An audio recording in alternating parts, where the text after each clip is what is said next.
জুলাই স্মৃতি জাদুঘর থেকে অবিলম্বে হেফাজতে ইসলাম বাংলাদেশের নেতাকর্মীদের ভাস্কর্য অপসারণে কড়া হুঁশিয়ারি দিয়েছেন সংগঠনটি।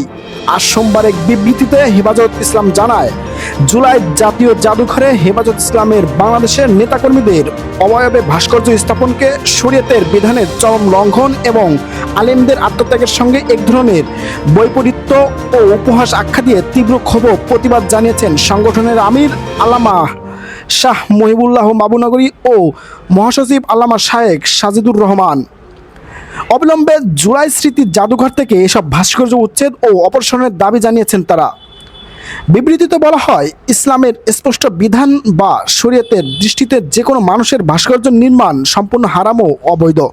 ব্যক্তি, রাজনৈতিক পরিচয় বা অবদান যত বড়ই হোক না কেন, শরীয়তের বিধানকে তোয়াক্কা না করে মন গড়া কিছু করার সুযোগ নেই কারো।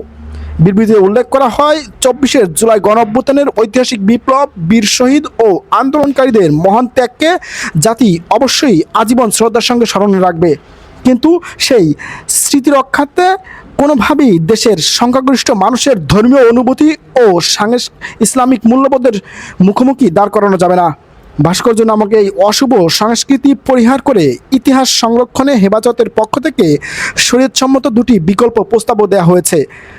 আন্দোলনের সঠিক ও বস্তুনিষ্ঠ ইতিহাস ছড়িয়ে দিতে জাদুঘরের লিখিত ইতিহাস, প্রামাণ্য দলিলপত্র ও বিপ্লবী নথিগুলো সংরক্ষণ করা, তা প্রদর্শন করার ব্যবস্থা করতে হবে এবং 2013 সালের শাপলা চত্বরে ও 2021 সালের মোদিবিরোধী আন্দোলনে নির্মম গণহত্যাসহ ইসলামের জন্য আলেম ও তৌহিদি জনতার ত্যাগ এবং 2024 সালের গণঅভ্যুত্থানের সত্য ইতিহাস জাতীয় পাঠ্যপুস্তকে অন্তর্ভুক্ত করারও বিধান রেখার কথা বলা হয়েছে।